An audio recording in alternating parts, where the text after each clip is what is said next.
Hello, friends. Uh, Let me address one question people ask me. It is regarding an important experiment I have undertaken in this life after I resigned from the Ramakrishna Mission. This experiment is about uh, Madhyastha Darshan or Jivan Vidya or Sahasritwabad. These three are names of one philosophy that is relatively very modern. It has come into this world in 1960s or 50s through Sri A. Nagaraj. Now, this one I found it after I resigned from Ramakrishna Mission. I had been continuing my lectures as I was doing inside the organization, outside through my individual capacity with the people who were my well-wishers and who believed me, who trusted me, and who thought it not their business to impede such good work, etc. Yeah, there were so many people who actually actively impeded any good work that I was doing. And also, surprisingly, there were people who wanted to use me as a tool for their own personal worldly gains. If they wanted to use me, I would be okay, but they wanted to use my monastic, dress, etc. It became a kind of some leverage that they could take and market to the world, that etc. It's all, silly things and petty things, but important to avoid those things in a monk's life.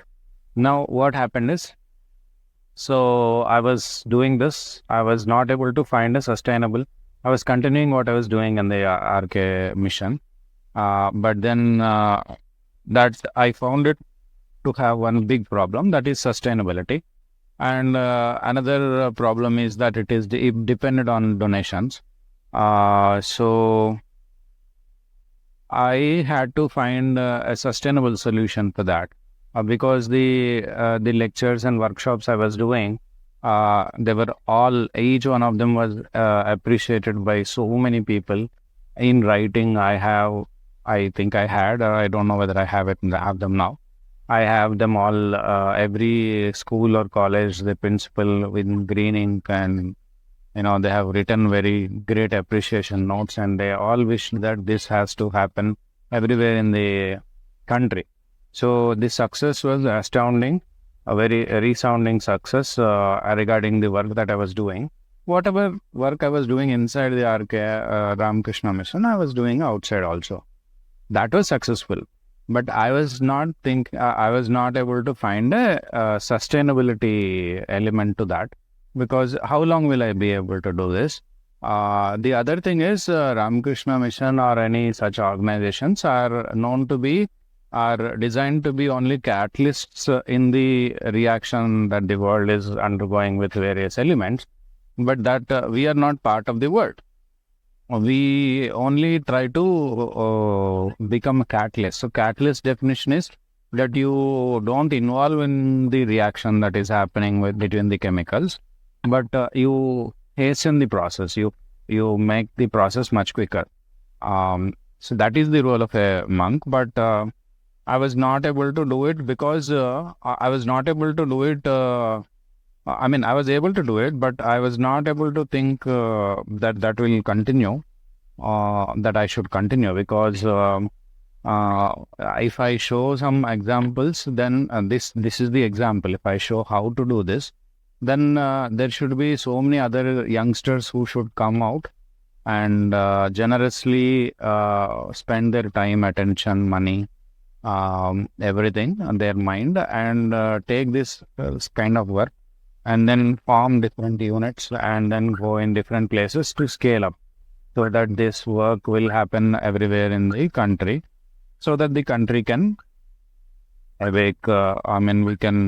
We can reach out with this message of Vedanta and fearlessness of Vivekananda to every student and college student and school students. This is not happening. We all know why.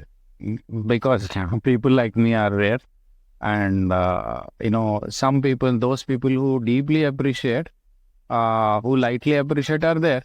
There are people who wanted to stop this, make me stop this work, or use me to their advantage or their agenda, etc., which is inferior to the agenda that Vivekananda already clearly gave. So I could not be part of their agenda.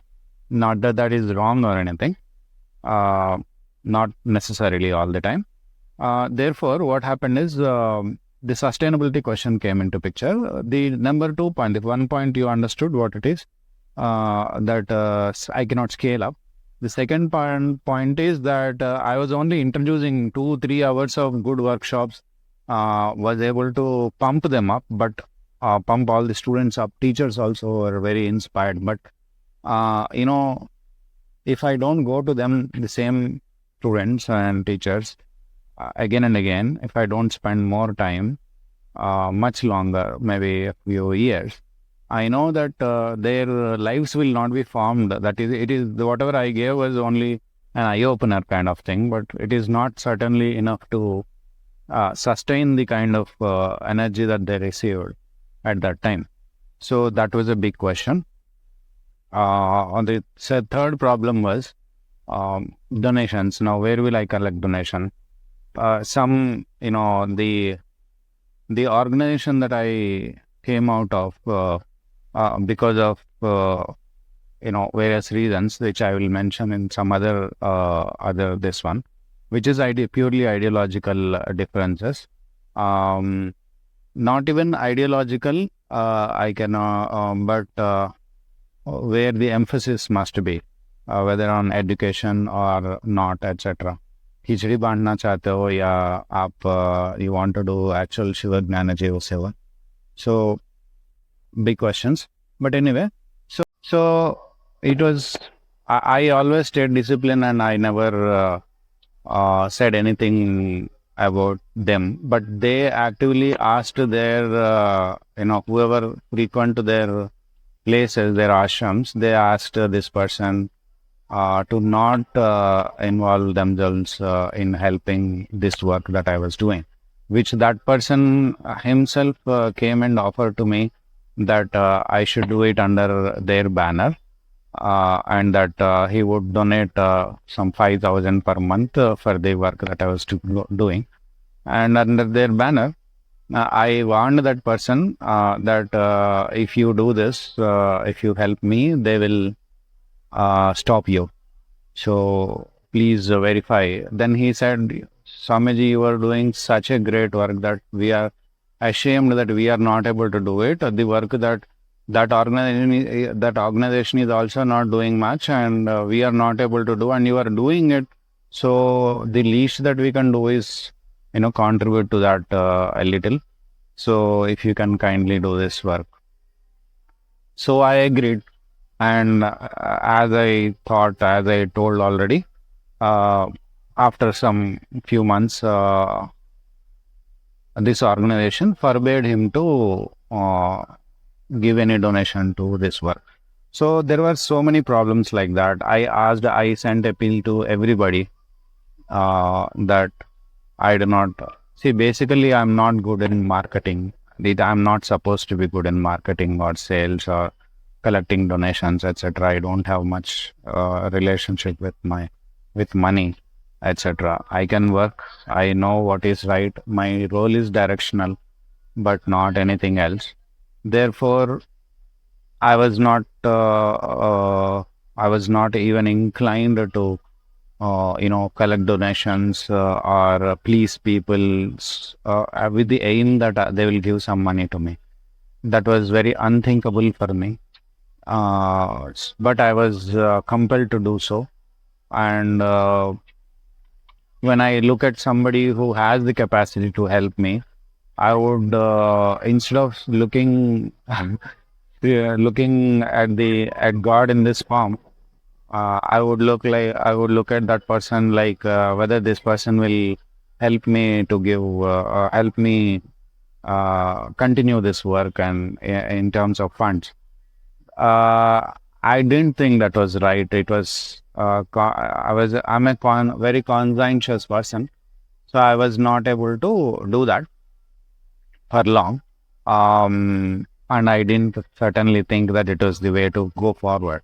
If I grow into 50s, 60s, 70s, would I be doing the same thing or not?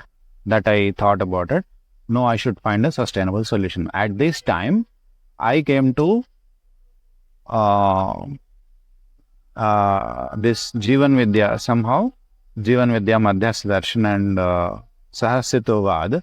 This philosophy came to me through human values and professional education, human values and professional ethics. This is the subject that I was teaching in a college upon their invitation, because it was actually related to universal human values, which Vivekananda wanted everybody to understand. But this I first typical as a typical Swami from RK Mission, I underestimated this subject. Of course, the other estimations we do it correctly, but this subject was really good. So then I understood there is a lot of depth in the subject, a lot of heart, head, and hand. These three, which Vivekananda said, has to be developed in a person who has to do great works. So this founder, writer, seemed to have all of that qualities of Vivekananda, whatever he wanted. Then I found it so interesting, and I studied it further a lot, and I came to the conclusion that this is the way forward. Even this solves the problems that Vedanta is not able to solve in terms of this world. Okay, Vedanta is way too high for people, but on a practical level, this subject will solve lots and lots of problems that Vedanta or Vivekananda's message, because Vivekananda spoke about from a lot of time earlier, 120 years ago.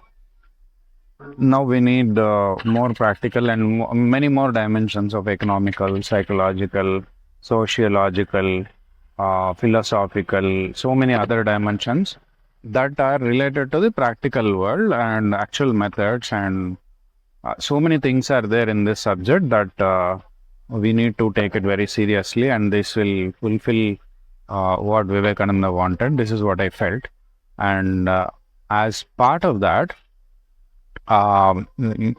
you see, so many people asked me to start an organization after leaving the Ramakrishna Mission. They asked me to start an organization, small but in the similar lines. I was sure that it would fail, that organization, because the organization that even Vivekananda established, that was not enough for me, and I understood the problems, all of those things that are there. What could happen? So that was, I knew it was destined to be failure.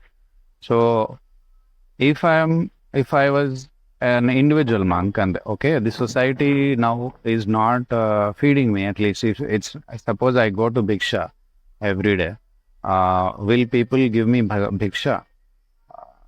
Do you think like that? I have tried it practically, so it doesn't happen. So the earlier system, according to Sampradaya, if you go, the society needs to be complementary with the monks.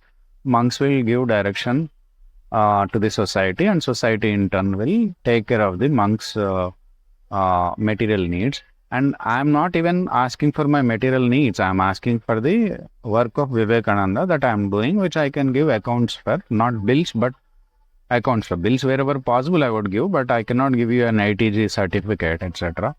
But I would show the proof of work done and testimonials, etc. This much I could do, but even for that I was not getting money. And also for my sustenance, my students who said they were inspired by me, they were giving me that money. They said I should not think about that. So that was there. Anyway, I went to RSS, I went to other Hindu places, I went to so many people who might have a sympathetic eye. I was like, I made an appeal to the devotees and to those who I knew. But I knew personally, I was not trying to, get money from those people who regularly support the Ramakrishna Mission. But those who were in my circle and those who personally knew me, etc., they said that I was doing good work. Only those people, I and my relatives and so many other people in other places, I have asked money, my yoga teacher, classmates, etc. I've asked them money. Most did not give. Very few people, one or two people were ready, but that would not suffice. I understood. Therefore, and I asked these students who are working in good companies or bachelors to stay with me to become an ashram like thing, because one person doing is not sufficient. This work, what Vivekananda said. So they were unable to, for their capacity reasons or something like that. I don't know. They were willing, but they were not able to. Now, I asked them to marry and give me children so that they will, at least the next generation, we can prepare, because it is a long work. But they were not willing to marry at all. So, I asked the 3 to 4 people at least. I can give names also, it doesn't look good. So they didn't. So what could I do? I have to, further, I need to think about the future of this one and secured way.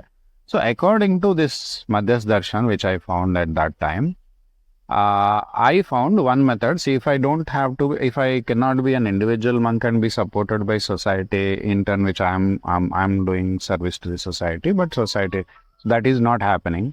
If I cannot have an organization like Ramakrishna Mission, so I can have donations as an organized way and all of that. So if these two are not there, then what is the method where things can happen sustainably and systematically? That can only happen through some way which is accepted by society already. That is that I found to be marriage.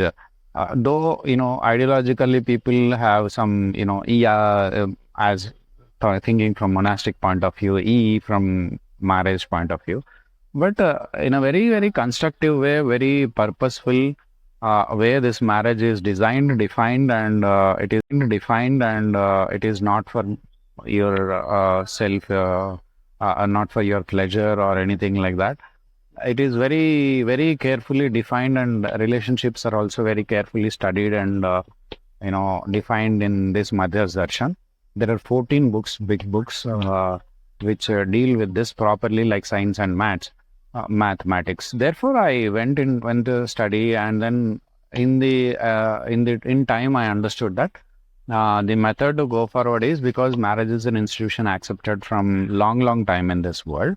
That is one organization kind of thing. We should be able to use that marriage as an organization where a partner comes who does not know who I am, etc., a new person, so that these human values, whatever I understood, if at all there is something good, that person should be able to understand also together. And if there are children, then the next generation also, these ideas can be transferred, etc. It is a big plan. So if one family is very good, that should inspire 10 families. 10 families should inspire 100 families. So we should go in that way. This was the plan. Yes, I understand most people by now will think that it is a very, far-fetched plan and very naive, I mean, if you want to be polite, you will think that I was quite naive in believing all of this. But boss, it's life of spirituality is like that. You have to go through, you have to have a lot of faith, a lot of belief, a lot of purity to believe such ideas. And yes, our work is not limited to few years. It is for all decades, centuries. Therefore, we have to have belief in anything that logically makes sense, and also that is aimed for the welfare of all human beings for all time to come. If anything satisfies all these conditions, then we definitely have to believe it and go forward. Okay. Therefore, as part of that, I married. I told that person, whoever matrimony, I did not want to marry those who wanted to marry. There were 4 or 5 people ready, but no. In an arranged marriage scenario, parampara, etc. I will explain in other videos how this selection process, etc. So what in this video I wanted to reveal is that the biggest experiment I did is in this life is marriage, and that is not as against sannyasa, and that is not for pleasure. It is for overall welfare of the whole world, and it is as part of the spread of Vedanta, etc., etc. With absolute no U-turn element, but actually leap forward. Okay, this is a leap forward, because every home can be an ashram, but every person cannot go into an ashram. This is a very important thing we need to realize. So every home, if we work on it, can become an ashram. I've been continuing that experiment, and that does not change anything, because sannyasa is for the soul, it is not for the body. Marriage is for only one life, this life, and that also is not marriage. Actually, I told this person who married me very, very clearly. For 7 months every day we used to talk about it, and even in the profile of that matrimonial, I have clearly stated what are the principles on which I make policies. I intend to live accordingly. What is the freedom that people will have? What is the common policies that people will already have made those policies, and will have to abide by them out of freedom only. So many things I have made, and this marriage is not this is like an agreement. It need not be a marriage, but I just need people to be there. So if you need a psychological assurance that, then you can have ceremony, etc., etc. So that is why we had all that ceremony and all of that. So it is, for example, what I'm trying to say is, whatever works for that time, we have to do that. So that is, as part of that, I've been doing that. I will update you how far we have come in that in other videos. But this is this is the biggest experiment that I have undertaken, and I learned many things,